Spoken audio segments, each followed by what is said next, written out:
इस वीडियो के द्वारा हम आपको बताएंगे कि किस तरह लॉयड इन्वर्टर एसी के कंप्रेसर को हाई, मीडियम, लो या सुपर हाई स्पीड पर चला सकते हैं। इस टेस्ट के द्वारा आप गैस के प्रेशर और मशीन के एम्पियर से कंफर्म कर सकते हैं कि मशीन सही है या नहीं। तो आइए शुरू करते हैं। स्टेप 1, मशीन को रिमोट कंट्रोल से चालू करें। स्टेप 2, कूल मोड को सिलेक्ट करें।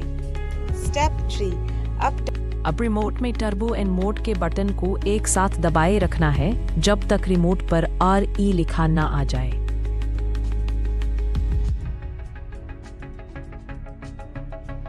स्टेप 4, अब रिमोट की स्क्रीन पर 16 डिग्री तापमान ब्लिंक करना शुरू करेगा। इसके बाद आपको पावर बटन दबाना है। IDU से 2 बीप कंफर्म करेगी कि कमांड IDU ने स्वीकार की है। नोट: इस दौरान सारे इंडिकेशन ऑन हो जाएंगे।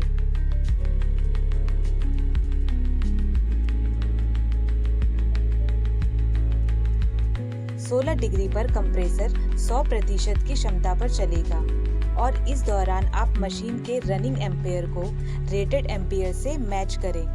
साथ ही आप गैस का प्रेशर भी चेक करें। अगर मशीन रेटेड एम्पेयर पर नहीं चल रही है और गैस का प्रेशर भी कम है, तो इसका मतलब यह है कि सिस्टम में गैस लीक है या ज़्यादा लंबी पाइपलाइन होने की वजह से कम है।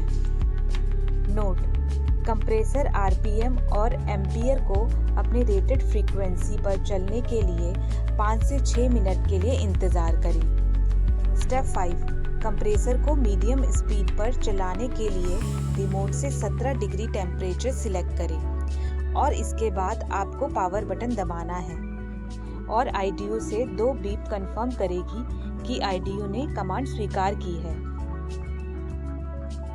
17 डिग्री पर कंप्रेसर 50% की क्षमता पर चलेगा और इस दौरान आप मशीन के रनिंग एम्पेयर को रेटेड एम्पेयर से मैच करें, जो कि कंफर्म करेगा कि PCB सही फंक्शन कर रही है।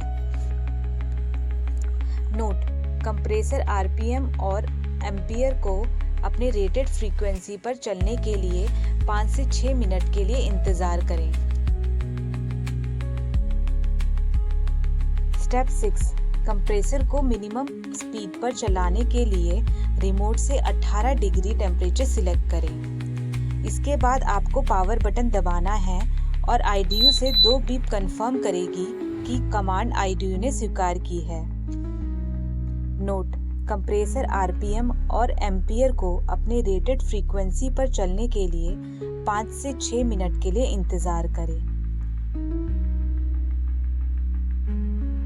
स्टेप 7, कंप्रेसर को सुपर हाई स्पीड पर चलाने के लिए रिमोट से 19 डिग्री टेम्परेचर सिलेक्ट करें। इसके बाद आपको पावर बटन दबाना है और IDU से 2 बीप कंफर्म करेगी कि कमांड IDU ने स्वीकार की है। नोट: कंप्रेसर RPM और एम्पियर को अपने रेटेड फ्रीक्वेंसी पर चलने के लिए 5 से 6 मिनट के लिए इंतज़ार करें। अगर आपने टेस्ट कर लिया हो तो उसके बाद आप कंप्रेसर फ्रीक्वेंसी टेस्ट मोड से बाहर आ जाइए, जिसके लिए रिमोट से बैटरी निकालकर रिमोट की लाइट ऑफ होने तक वेट करें, फिर अगेन बैटरी लगा दें, वरना टर्बो और मोड के बटन को अगेन लॉन्ग प्रेस कर रिमोट नॉर्मल कर सकते हैं। यह टेस्ट मोड सिर्फ ऐसे रिमोट वाले लॉयड इन्वर्टर एयर कंडीशनर्स के लिए है।